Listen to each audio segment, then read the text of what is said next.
There's a moment quiet as a held breath when the night feels like it's leaning in to listen. Let me take you there gently, because that's where you first met the archival guide.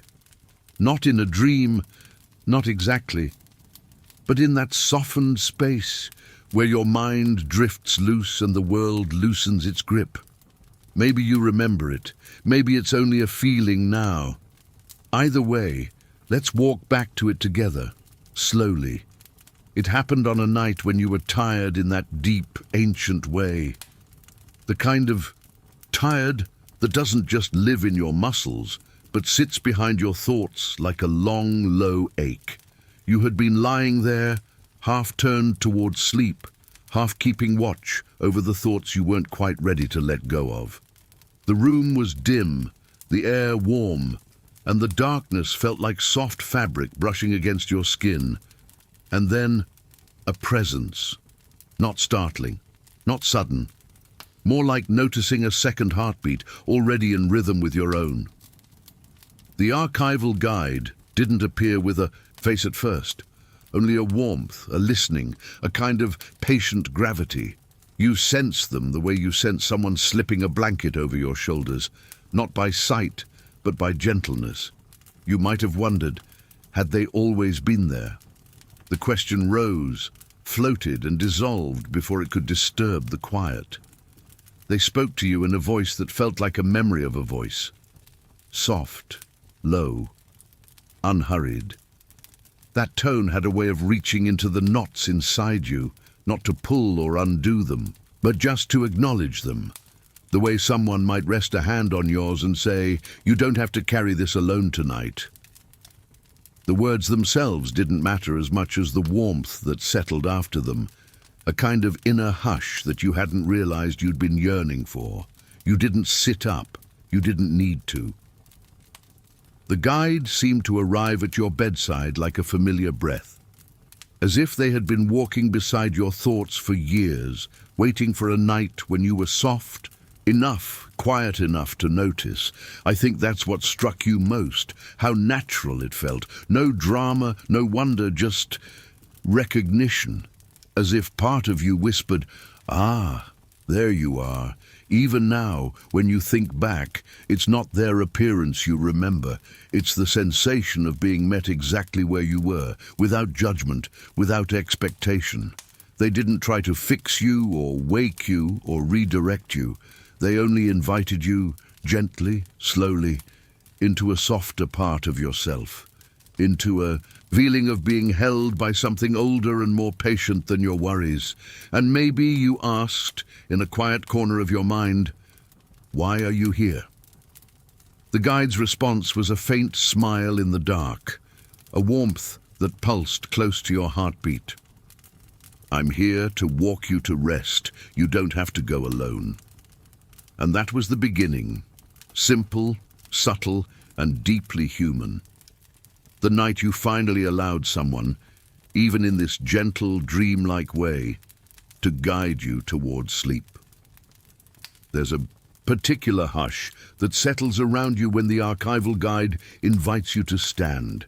Not the hush of silence, but the hush of something tender beginning, like the first soft notes of a lullaby you once knew by heart. You feel the guide's presence beside you, steady and patient, as if they're waiting for your breath to find a slower rhythm before taking the first step. And when you finally rise, or maybe just drift upward in that dream-shaped way, the room dissolves into a long corridor filled with a gentle amber glow. It isn't bright. It doesn't need to be. The light feels warmer than light should feel, almost like it's breathing along with you. There's a sense that every inch of this hallway knows you, not your polished self, not your day self, but the quiet, vulnerable version you only meet when you're on the edge of sleep. The guide gestures for you to walk with them, and you do, slowly, as if each step is cushioned by clouds that remember the softness of childhood afternoons. And as you move forward, you notice something subtle resting along the walls. Memories. Not active ones, not sharp or demanding. These memories are sleeping, They sit inside small, glowing alcoves, each one holding a moment from your past that has learned how to rest. Some of them hum gently, like they're dreaming in warm colors. Others lie still, wrapped in a calm you never realized they were capable of. You can't see them clearly, only shapes, impressions, the soft outline of a feeling you once held. But even that is enough to make your heart loosen just a little. The guide walks beside you, with a pace so slow, so deliberate, that you begin to match it without thinking. Your breaths fall into step. The hallway feels endless and intimate at the same time, like walking inside your own mind but finding it safe, safer than you ever believed it could be. "Do you see how they rest?" the guide murmurs, voice low and velvety. You nod, even if only in your thoughts. These memories, some you cherished, some you avoided, are now curled up like small animals sleeping in the branches of a quiet forest. They're not asking anything from you tonight. They don't want to be revisited or solved. They simply exist, breathing softly, letting go. Maybe you slow your steps, just a little, surprised by how calming it is to witness your life held so tenderly. Maybe you feel a faint ache soften, that old, familiar sense of being chased by your own mind, quietly dissolving into something gentler. "Not everything needs to stay awake," the guide says. And the words settle around you like falling leaves, peaceful and inevitable. As you continue down the corridor, you notice that the air grows warmer, thicker with comfort. It has that quality of a memory you half forgot. The scent of evening air after rain, or the hush of a blanket being pulled up to your chin when you were small. You find yourself wondering, when was the last time I allowed myself to rest like this? The question lingers, then melts into a soft exhale. The guide doesn't hurry you. They simply walk at your side, hands folded behind them, as though ensuring that nothing, not even a wandering thought, can disturb this quiet procession. Here, every memory sleeps, and as you move deeper into the corridor, you begin to realize your mind is learning to sleep too. There's a moment, just after you leave the corridor of sleeping memories, when the air feels almost velvety, thick with quiet but not heavy. The archival guide pauses beside you, not to stop your movement, but to give your mind a chance to settle into this deeper layer of calm. And maybe you notice it, that hush inside your chest, as if something within you has finally decided to stop gripping so tightly. "Here," the guide whispers, their voice warm enough to soften the edges of your thoughts, "is where the heavier things come to rest." And with that, a door appears. It doesn't open with a creak or a glow or any kind of ceremony.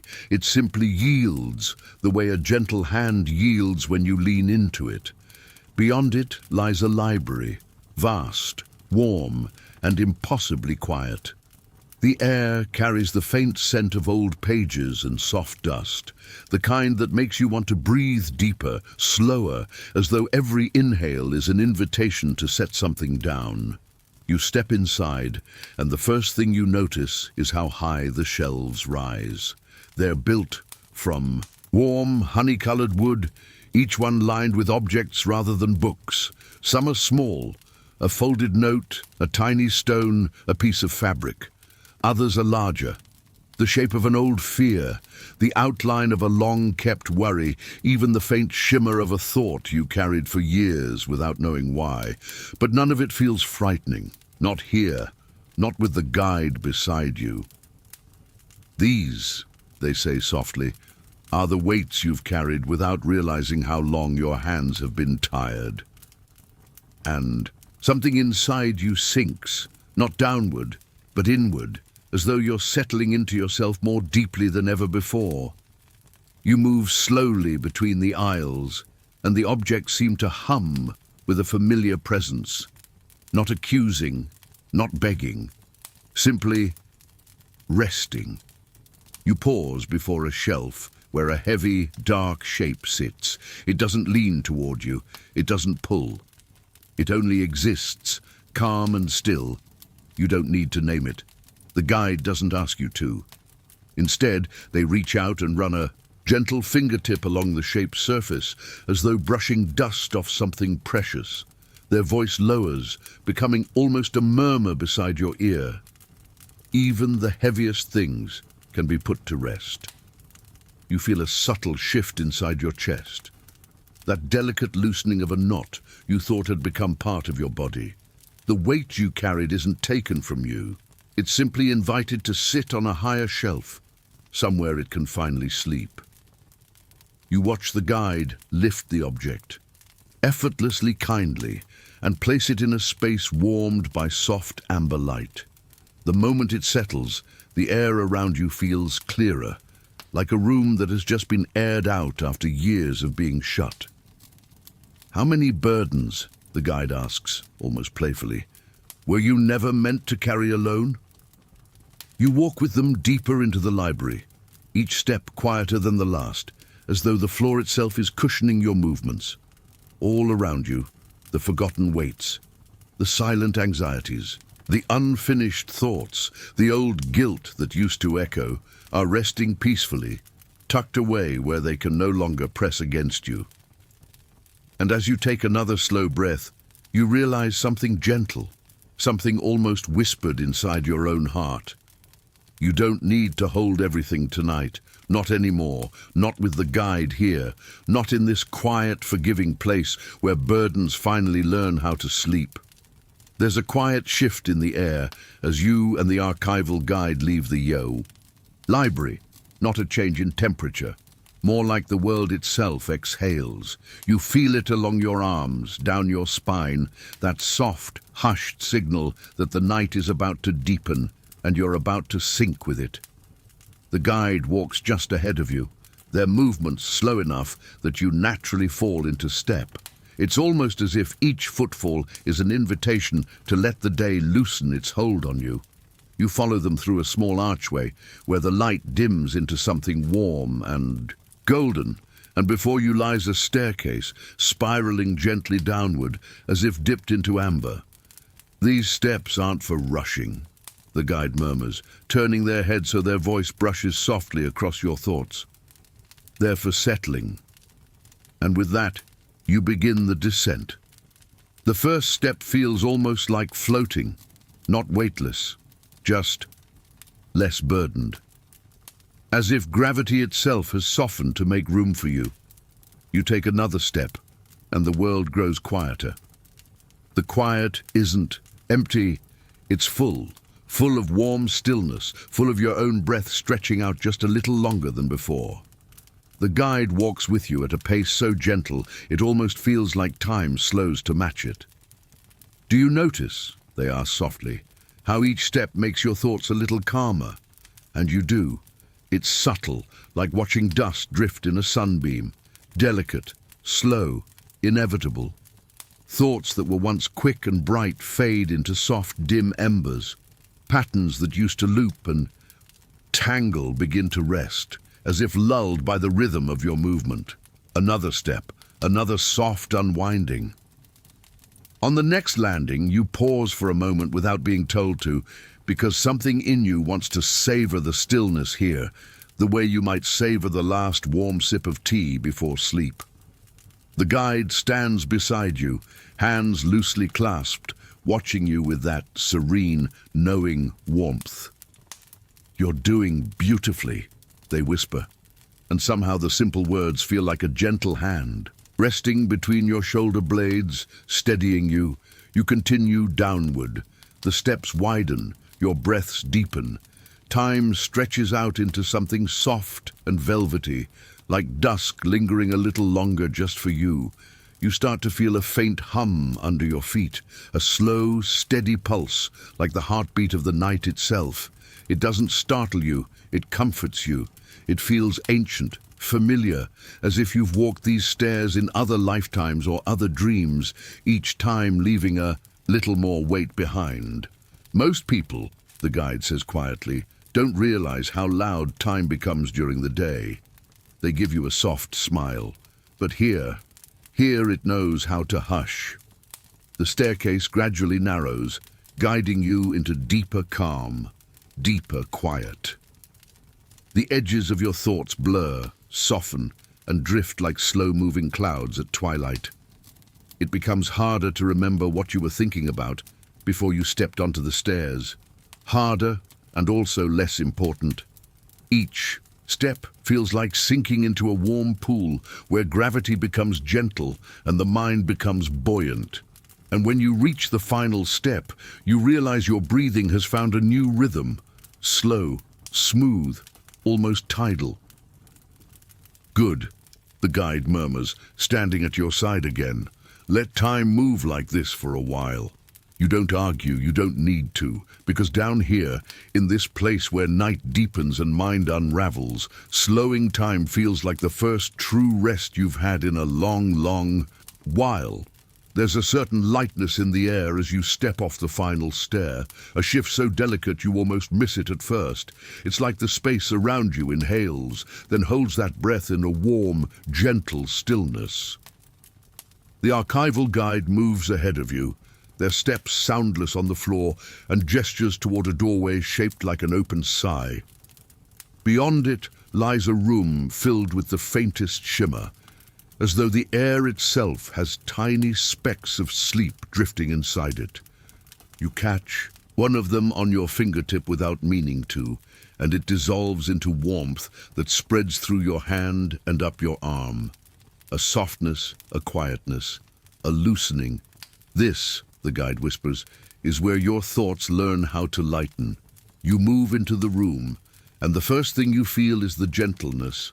Thick, warm, weightless, all at once, like standing in a cloud that remembers sunlight. The floor is covered in something that looks almost like dusting snow, but softer, warmer, glowing faintly like embers wrapped in silk. You look closer, they are feathers, your thoughts, not the sharp ones, not the tangled ones, just the ones that were meant to float. The guide walks beside you, hands folded calmly behind their back. Even your mind, they murmur, holds pieces of itself too tightly. Their voice sounds almost amused, not in a mocking way, but in the way someone smiles when they find a forgotten kindness tucked into an old drawer. You take a step further into the room, and the feathers lift ever so slightly, stirred by the quiet movement of your body. They rise in slow spirals, drifting around you like memories learning how to breathe. Their colors are soft, washed gold, pale rose, muted silver, twilight blue. Shades that feel familiar without being specific, like feelings you once had but never named. Where do they come from, you ask, though maybe the question isn't spoken aloud. The guide's answer curls around. You like warm breath, from the thoughts you softened but never released. You watch as a feather settles near your foot, small, warm, almost glowing with a heartbeat of its own. You kneel to pick it up, and as your fingers brush it, a feeling fills your chest, a fragile one you hadn't touched in a long time, not painful, not heavy, just honest, the kind of emotion that flutters when finally acknowledged. You hold it for a moment, feeling its warmth pulse gently against your palm. Then naturally your hand relaxes and the feather drifts upward, floating away from you in a slow, dreamy arc. Imagine that. A thought leaving your hand without friction, as if letting go were the most natural, effortless movement the body could make. See, the guide whispers, nothing you release has to fall. And that truth settles into you like warm sand. You begin to walk through the room, and feathers stir in your wake, rising and drifting, brushing against your shoulders and cheeks in soft, affectionate touches. With each one that floats upward, something inside you quiets, not because anything is gone, but because everything finally has permission to rest lightly. Your mind, usually so full of edges and echoes, becomes airy, spacious, tender. You can almost feel thoughts transforming, hard shapes melting, dense knots unraveling, each one turning soft enough to drift. And just when your chest feels the lightest it has all night, the guide places a warm hand near your shoulder, not quite touching, just close enough to steady the moment. This softness, they murmur, has always belonged to you. I'm only showing you where it sleeps. The feathers swirl gently as you breathe, each exhale lifting them into slow motion, a room of thoughts transformed into soft, harmless things. And for the first time in a while, your mind feels like a place where rest can happen naturally, easily, almost automatically. There's a moment, quiet as the settling of dust, when the feathers finally drift back to the floor. They don't fall, they return as though the room itself is tucking them in. And in that softened hush, the archival guide turns toward another doorway you hadn't noticed before.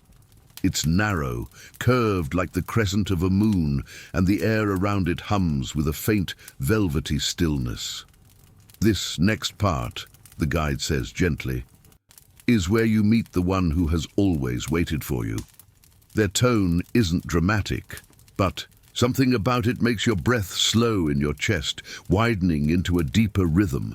You step toward the doorway, and the moment you cross the threshold, the world softens again, a deeper soft, like the quiet beneath a thick blanket on a winter night. The room you enter isn't quite a room. It feels more like the inside of a sigh, warm, dim, expansive. Light doesn't shine here. It glows, soft and diffused, like reflection on still water. And in the center of that gentle space stands someone. At first they appear as a silhouette, not shadow, not darkness, more like the shape night makes when it wraps itself around something precious. A softness, a quiet curve of presence. You recognize the outline long before the features become clear. There's no doubt, no hesitation. You are looking at yourself. But not the daytime version, not the self that carries duties and conversations and the weight of places you've been. This is your night-shaped reflection, the version of you carved from quiet, the you who moves at the pace of moonrise, the you who breathes without bracing, the you who exists beneath all the noise, waiting for a moment like this. They lift their head when you approach, and something in your chest loosens, an invisible knot that had lived there so long you forgot it wasn't supposed to stay. Your reflection's expression is soft, barely there, gentle, like someone who forgives you instantly, effortlessly, without the need for explanations. Do you see them? The guide murmurs from behind you. This is who you become when the world lets go. Your reflection steps closer. Not hurried. Nothing here is hurried. Just close enough for you to see the shimmer of calm around their eyes. There's nothing sleepy about them. It's deeper than that. It's a state of being unburdened. Every breath they take feels like a slow tide. Every movement holds the softness of someone who trusts the night to carry them. You reach out, not to touch but to acknowledge, and your reflection mirrors the motion, fingertips hovering near yours. The warmth between you feels familiar, almost startlingly so. The kind of warmth you only feel when you finally return home after being away far too long. Why do they look so peaceful? You wonder quietly. The guide answers with a voice like a hand smoothing the air beside your cheek. Because this is you without the clinging, without the rushing, without the noise. This is the self that sleeps easily when you allow it. Your night-shaped reflection smiles, small, genuine, luminous, and you realize something soft, something that settles inside your chest like a feather landing. You are capable of this peace. You always have been. You just needed to meet the version of yourself that never lost it. For a long moment, the two of you stand together, breathing the same slow, warm rhythm, until you feel your own body begin to mirror their calm, your breath sinking with theirs like tides aligning under the same moon. And when your reflection gently takes a step back, inviting you to follow deeper into the night's embrace, you feel it. You are ready. There's a hush that follows you after meeting your night-shaped reflection, a hush so gentle it feels like it came from inside you rather than around you. The archival guide waits until your breathing settles into that quieter rhythm, the one that feels almost tidal in its softness. Then, with a small tilt of their head, they lead you toward another passageway, one wrapped in a kind of dim silver glow. "You've carried more dreams than you realize," they murmur as you walk. "Some stayed with you, some wandered, some simply fell asleep." The doorway ahead opens without being touched, as if sensing your presence, as if relieved you finally came. And when you step through, the air changes again. It becomes warmer, thicker, edged with something tender and bittersweet. This room feels alive. It stretches wide and high like a great vaulted hall, but the light inside it is soft, scattered, like moonlight caught in drifting dust. You take another breath and you realize the floating particles aren't dust at all. They're dreams, your dreams, the ones you never finished. They drift in the air like tiny fragments of glowing paper, rising and falling in slow, sleepy spirals. Some are bright, almost sun-colored, humming faintly as if whispering, pieces of stories you once meant to tell yourself. Others are pale and cool, shimmering with the quiet ache of possibilities you let rest because life pulled you elsewhere. And none of them feel accusing. Not here, not now. "This is where they come," the guide explains softly beside you, "when they're not ready to vanish, but no longer need to weigh on your mind." One dream drifts close to your face, a faint curl of soft blue light. As it floats beside you, you feel a memory stir in your chest, a wish you once held, not desperately but gently, like holding a seashell up to your ear just to listen. It brushes your cheek with cool warmth before drifting upward again, calm as a sleeping breath. You walk deeper into the hall, and the dreams swirl around you like quiet fireflies, moving with the rhythm of your steps. Some dip low as if curious. Others drift higher, content to remain distant and still. The guide watches you with a faint smile, the kind that says, "They've been waiting for you to see this softness inside yourself." "Do you remember how many hopes you thought you abandoned?" they ask. You nod, or at least you feel the nod inside your chest. The guide's voice lowers, becoming almost a whisper against the nape of your thoughts. They were never lost, only resting. You pause in the center of the room, gazing upward as small arcs of dreamlight sway like lanterns in a slow breeze. And suddenly, you understand. These dreams aren't asking to be completed. They aren't calling for action or direction or revival. They only want to be held, just for a moment, in the softness of acknowledgement. The guide steps closer and gestures to the air around you. "Choose one," they say.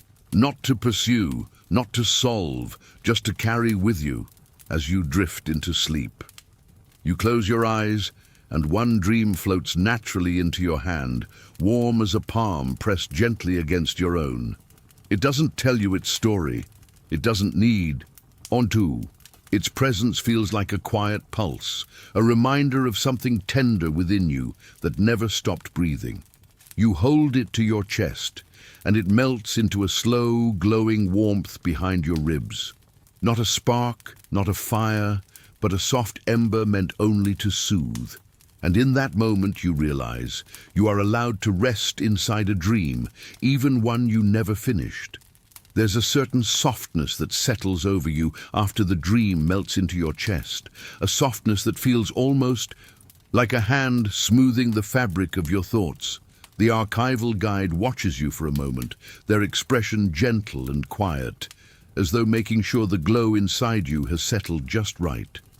And when they see your breathing deepen, they turn toward one last passage, a narrow curve of darkness edged with pale silver warmth. "This is the final place for tonight," they say, voice low enough to feel like it's speaking directly to your heartbeat. "Come, it's waiting for you. You Follow them through the passage and the world dims, not into emptiness, but into a thick, velvety twilight. The air grows warmer, softer, as though it's wrapping itself around your shoulders. There's a faint hum under your feet, the kind that reminds you of the earth warming under morning sun, steady, protective, almost ancient. And then, without fanfare, the passage opens. Before you lies a garden that couldn't exist anywhere but here. A place shaped not by daylight or memory, but by the quiet space between waking and dreaming. A sanctuary made from the softest parts of night. The air is scented with something gentle, not flowers exactly, but a whisper of calm carried on a slow breeze. The light seems to come from everywhere at once, diffused and warm, settling over the leaves and stones in a way that makes everything look like it's exhaling. Nothing here is sharp, nothing is loud. Every shape has softened edges, like the world was smoothed for your comfort. The guide steps aside, giving you the space to take it in at your own pace. This garden grows from your rest, they murmur. Every time you let yourself soften, it blooms. You walk forward slowly, feet sinking into a path of moss that feels warm and forgiving. The ground gives under your weight just enough to make your steps soundless. Around you, plants sway in the kind of breeze that seems designed not to cool you, but to lull you, as if even the air wants to help you settle. There's a spot near the center of the garden, a low rise covered in soft, luminous grass, and the moment you see it, something inside you recognizes it. A place meant for you, a place that has waited a long time. The guide walks beside you until you reach it, then rests a warm hand near your shoulder, close enough to be felt, distant enough to be respectful. This, they whisper, is where you lie down. This is where sleep finds you. You lower yourself onto the grass, and it cradles you, actually cradles you, molding to your body the way warm water holds a floating leaf. Every muscle loosens in response, gratitude spreading through your limbs in slow waves. Your breaths lengthen, your thoughts dim. The night-shaped reflection of you, somewhere behind your closed eyes, exhales with you. The guide kneels beside you, their presence a gentle weight in the air. You've walked a long path tonight, they say. Let the world dim now. Let it slip behind you. Their voice grows softer, darker, slower, like a tide drawing you downward into warmth. In this garden, sleep isn't something you chase. It comes to you. It settles over you. It closes its hands around you like a blanket. You feel the truth of it as your body grows heavier, your chest rising and falling in slow, deep rhythms. The garden's quiet begins to seep into you, filling the spaces where worry used to live, tucking itself into the folds of your breath. The guide's final whisper hovers just above your ear, soft as a fingertip tracing a circle on your back. Go on, let yourself fall. I'm right here, and you are safe to sleep. And as the warmth pulls you deeper, the last thing you sense is the garden settling around you, closing gently like the eyelids of the night, welcoming you fully into its dream-soft embrace.